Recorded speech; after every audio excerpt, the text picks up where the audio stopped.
My folks told me I needed to hand over the $30,000 I'd saved for college so my sister, the family's so-called golden child, could put it toward an apartment. I'm 19, still in college, just trying to carve out a life for myself. Honestly, things between me and my family have always been rocky, mostly because I've never quite fit in. I busted my ass to get where I am, kept my grades up, earned a scholarship, and figured that maybe, just maybe, I'd finally earn a little respect. But yeah, that didn't happen. They've always doted on my sister. She's been spoiled her whole life, gets what she wants, when she wants it. It's been obvious for years that she's their favorite, while I've always been the one expected to just figure things out and keep things steady. Every time she messed something up, I was the one expected to fix it or give something up to make it right. That $30,000 didn't just appear overnight. I saved it up over the years through part-time jobs and scholarship funds. It's everything to me, my shot at a future where I don't have to rely on anyone.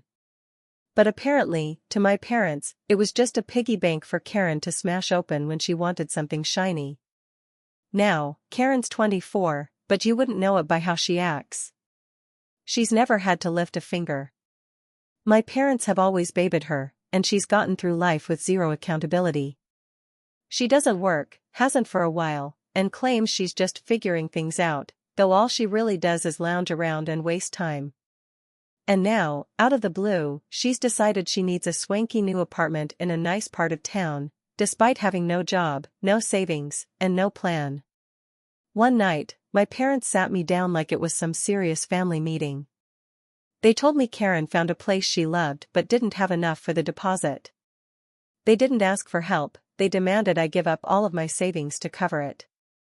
I just sat there, stunned. Then they hit me with an ultimatum: if I refused, I'd better pack up and get out. Basically, my entire future meant less to them than her latest whim. They didn't stop there.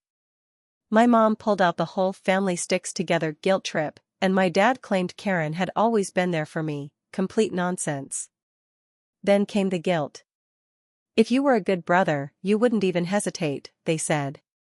It was classic emotional blackmail, plain and simple. At first, I was speechless. I couldn't wrap my head around what they were saying. I asked them how they thought it was okay to take away something I'd worked so hard for, just to reward Karen for doing absolutely nothing. My dad just shrugged like it was no big deal, saying it was about keeping the family united. My mom chimed in, saying Karen needed that apartment more than I needed my savings. That's when the reality sunk in: they didn't care about what was fair. They weren't listening to me at all. All that mattered to them was keeping Karen happy. The next few days were hell. I kept going back and forth, wondering if maybe I should just cave to avoid being thrown out. But the more I thought about it, the more I realized how messed up that would be. Why should I throw away everything I'd earned just because my sister refused to get her life together? But standing up for myself meant risking everything. I had nowhere to go if they made good on their threat. I even thought about calling up some relatives, but I knew it wouldn't do any good. Most of them bought into the same version of Karen my parents did. I felt completely stuck, like no matter what choice I made, I'd lose something big. But eventually, I decided I wasn't going to roll over. I started looking into my rights, just to be sure. I'm legally an adult, and I knew they couldn't touch my money without my permission. I also made sure to gather up all my important stuff: birth certificate, passport, bank info, just in case things really went south. Quietly, I began moving some of my valuables to a friend's place, just so I'd have something if I had to leave fast. I reached out to my college's housing office, hoping they might have emergency housing. They didn't, but they did point me toward a few local shelters and programs that could help if it came to that. It wasn't ideal, but it was better than nothing. When I finally sat down and told my parents my decision, I didn't budge. I told them flat out that they weren't getting my money, and if that meant I had to leave, I was prepared for it. My dad lost it, called me selfish, said I was turning my back on the family. My mom cried, acting like I was ripping the family apart over just a little money. If it was really such a small amount, why didn't they cough it up?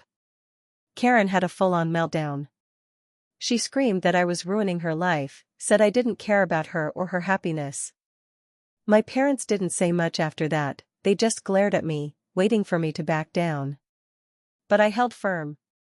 I told them if they wanted me out, I'd be gone by the end of the week. Those next few days were brutal. The silence in the house was heavy. When my mom did talk, it was only to guilt-trip me. My dad would mutter nasty comments under his breath every time I walked into a room. Karen wouldn't even look at me, like I'd betrayed her or something. They kept pushing, kept trying to guilt me into giving in. But I'd made up my mind. Even with all the tension at home, I kept working on my exit plan. Quietly, I moved the rest of my valuables over to my friend's place and made sure I had a place to crash with them temporarily if I needed to bail. I reached out to a few other friends too, just to keep them in the loop about what was going on. They were incredibly supportive, some even suggested I talk to a lawyer in case things got worse. The final straw came one morning when I found out my parents had actually tried to get into my bank account. They seriously thought they could just take the money and deal with me being angry later. But luckily, I had already moved every last dollar out of that account and shut it down. When they realized what I'd done, they completely lost it. My dad started yelling, throwing words like ungrateful around and saying I was tearing the family apart. My mom just cried, over and over, asking how I could do something so cruel. But I held my ground. I told them they'd crossed a serious line and that I was done playing the scapegoat in this twisted family dynamic. If they wanted me gone, then fine, I'd go. But they weren't getting a dime from me. I didn't want to just disappear and let them spin some fantasy version of the story, so I decided to speak up. I put everything out there on social media. I shared the whole story, the pressure, the guilt trips, the threats, everything. I even included screenshots of their texts and the alert I got from the bank when they tried to access my account. To make sure the message hit home, I tagged not only my parents and Karen but also some of their friends and people in our extended family. I wanted everyone to see the truth with their own eyes. The reaction hit fast and hard. Most people sided with me. Friends, relatives, even people I hadn't talked to in a while reached out to offer support and tell me they were shocked by what my parents and sister had tried to do.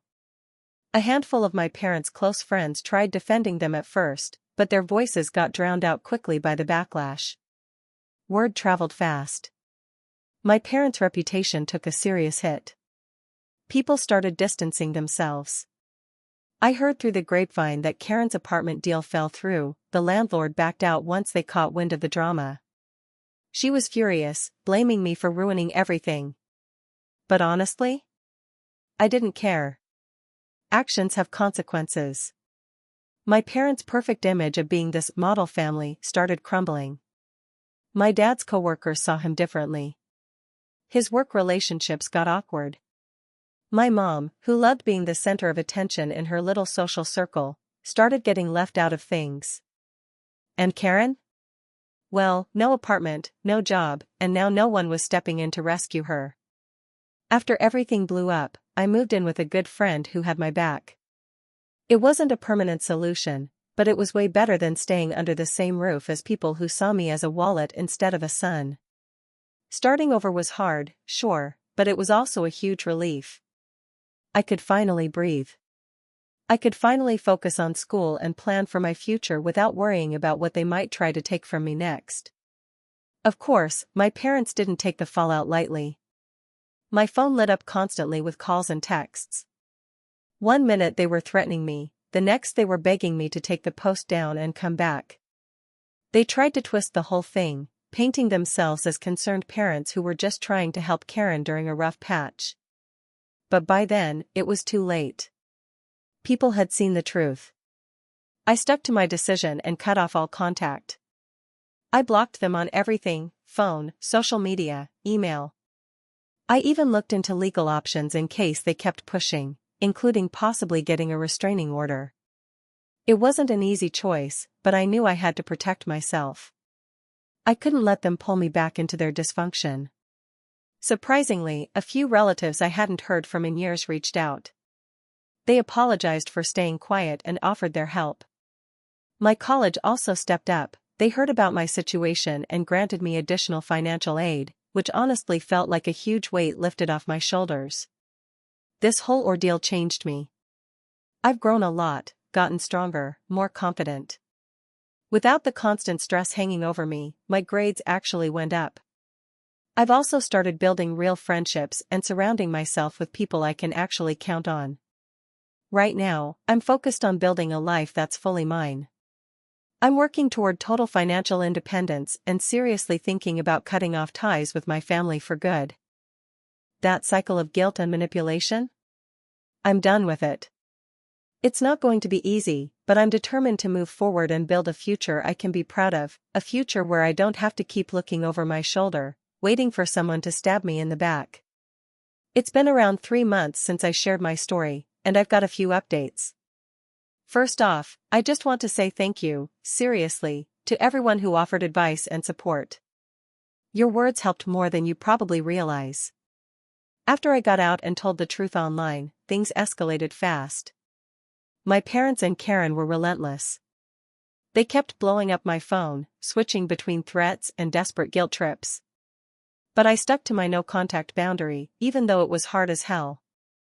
About a week after I left, my mom showed up at the place I was staying. I still don't know how she found out where I was, but there she was, crying, begging me to come home. For a second, I felt a flicker of guilt. Then she started talking about how I was tearing the family apart and how Karen was suffering because of me. That's when I knew nothing had changed. It was the same manipulation, just with a different tone. I told her to leave. I said if she didn't, I'd call the police. She left eventually, but not before throwing one last line about how I was breaking her heart. The day after my mom's little ambush at my friend's place, things got even weirder. My dad actually called up my college, trying to dig for details about my class schedule and where I spent my time. Thankfully, I'd already filled the administration in about my situation, so they didn't give him anything. Still, it freaked me out that he was going that far to keep tabs on me. And then Karen kicked things into overdrive. She started showing up at places I regularly went, my go-to coffee shop, the library, even outside some of my lectures. She'd either yell at me in public, accusing me of destroying her life, or she'd flip the script and beg me to hand over the money. It got to the point where I had to start switching up my routines and asking friends to walk me between classes so I wouldn't be caught off guard. About a month after I left home, my mom's sister, my aunt, called and said she wanted to meet for coffee. I was cautious, but she'd always treated me well, so I agreed to meet up at a busy cafe. Turns out, I should have trusted my gut. My parents were sitting at a table nearby, waiting to spring some kind of guilt trap intervention. I felt completely betrayed. I walked out immediately and blocked my aunt's number the second I got outside. Meanwhile, the drama online wasn't dying down. My parents tried to save face with their own post, spinning this wild story about how I was an unstable kid who'd run off with money that didn't belong to me. A few people bought into it, but most weren't fooled. It still sucked seeing people take sides, especially folks I'd grown up around, but I was grateful for the ones who saw through the lies and stuck by me. Then Karen pulled a stunt that honestly floored me. She launched a GoFundMe page claiming she was the one being financially abused, and that she needed help escaping a toxic household. She dropped my name in it and twisted the whole situation to make me sound like the bad guy. I had to bring in a lawyer to get that campaign shut down. And speaking of lawyers, my parents tried scaring me with legal threats.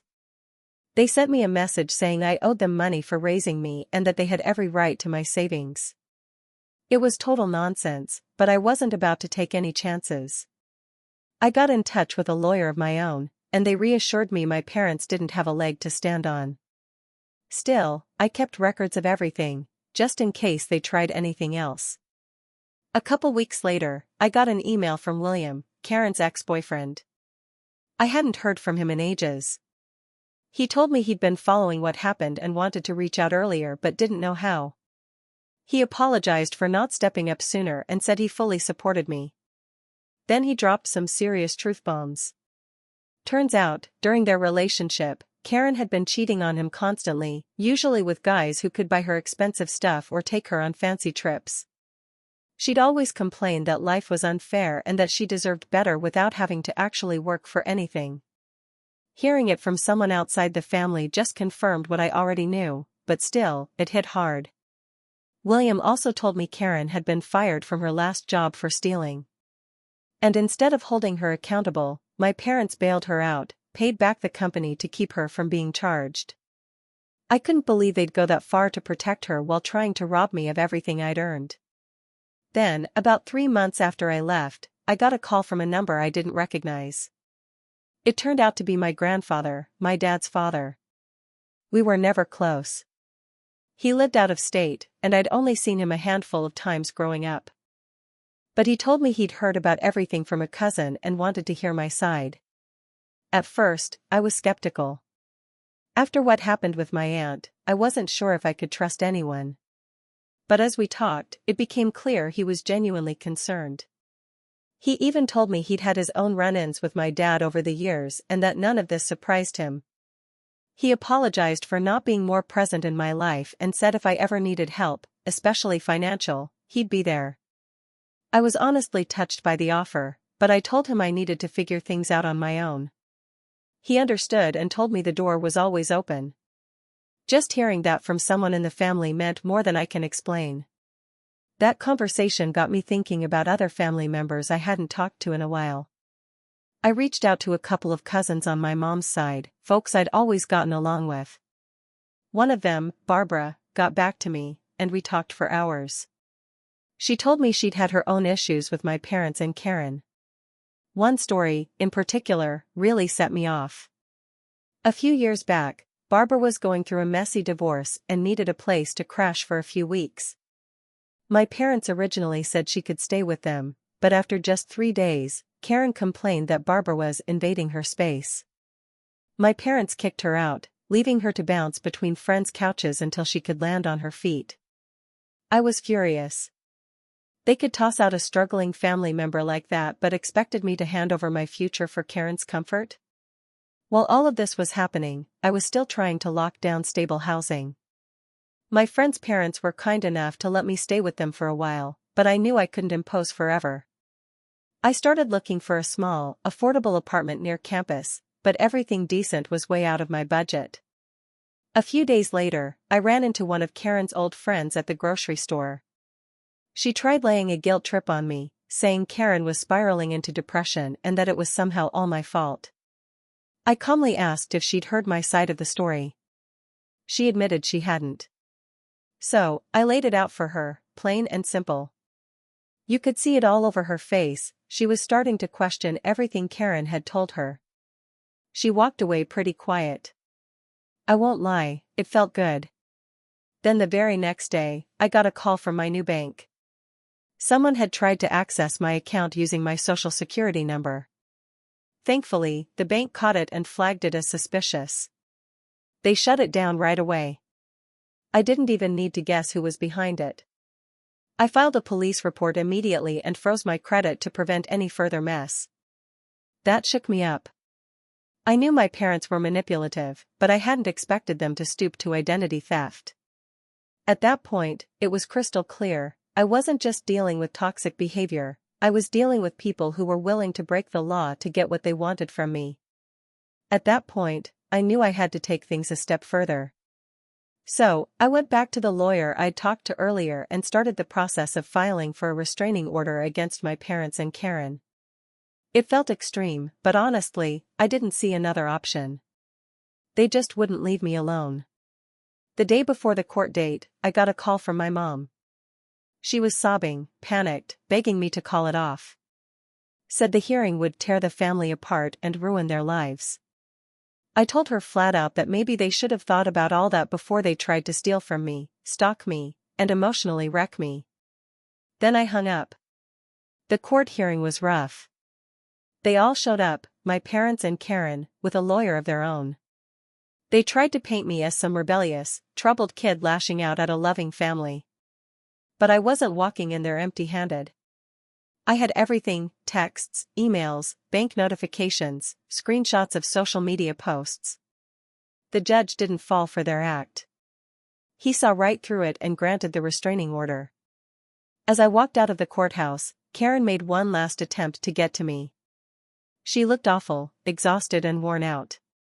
She started saying something about being sorry, but before she could finish, her face twisted into pure rage and she spat out, "I hope you're happy. You've ruined our lives." Her friend grabbed her and pulled her away. That was the last time I saw her in person. Meanwhile, I'd started job hunting. I needed a part-time gig to help cover expenses. Balancing work and school isn't easy, but there's something rewarding about being fully independent. It's not comfortable, but it's real. And it's mine. I'm not gonna sugarcoat it, these past few months have been brutal. There are times when I catch myself missing the idea of having a family, even if it was always dysfunctional. Holidays especially hit hard. After the restraining order hearing, things went quiet for a while. I thought maybe, just maybe, they'd finally gotten the message and backed off. But that peace didn't last long. You know how they say the calm before the storm? Yeah, that. About 3 months ago, I got a call from my uncle, my dad's brother. We'd never been particularly close, so I was surprised. But he sounded genuinely concerned. He told me things had gotten seriously bad with my parents and Karen. Apparently, Karen had gotten herself mixed up with some sketchy people and owed them a ton of money. My parents, in their usual "let's clean up Karen's mess" way, took out a second mortgage to try and bail her out. But it still wasn't enough. One night, those people showed up at their house, and it got ugly. I don't know all the details, but police were involved and my dad ended up in the hospital with a broken arm. My uncle said they tried to downplay the whole thing, telling the cops it was a random break-in. But word spread through the family, and the truth came out. A few days later, I started getting messages from my parents again. I'd unblocked them, maybe out of guilt, maybe just curiosity. Big mistake. They were begging me to come home, saying they needed me. They even had the audacity to say none of this would have happened if I'd just given them the money like they asked. Can you believe that? Still trying to pin the blame on me. I ignored them. By that point, I'd managed to save enough to move into my own place, a small apartment in a better part of town, with decent security. It's further from campus, but the peace of mind is worth the extra commute. Then Karen showed up at my apartment. Somehow, she found out where I lived, no idea how. She was a wreck, crying, saying she was in danger and needed money. I told her straight up to leave or I'd call the police. That's when she totally lost it. She screamed that I was killing her, that whatever happened to her would be on me. It was awful. I called my lawyer immediately and we started the process to extend the restraining order to cover my new address. I also let my landlord and a couple of my neighbors know what was going on, just in case my family tried pulling anything else. And the drama didn't stop there. I heard from extended relatives that my parents were telling everyone I was the one who got Karen into trouble. They said I introduced her to those shady people and that I owed them money too. Completely made up, but some people believed it. I started getting nasty messages on social media from distant family, even from people I barely knew. I ended up having to block a bunch of them. But despite all of that, there's been good, too. I've made some amazing friends over the past year, people who've become like a second family to me. We're even planning a small celebration soon, just to mark how far we've all come. It's something I never had before, a support system I can actually rely on. As for my parents and Karen, the last I heard, they're about to lose the house. Foreclosure's looming, and it's not looking good for them. I'll be honest, there's a small part of me that feels bad. No one wants to see their parents end up like that. But a bigger part of me knows this was the result of their choices.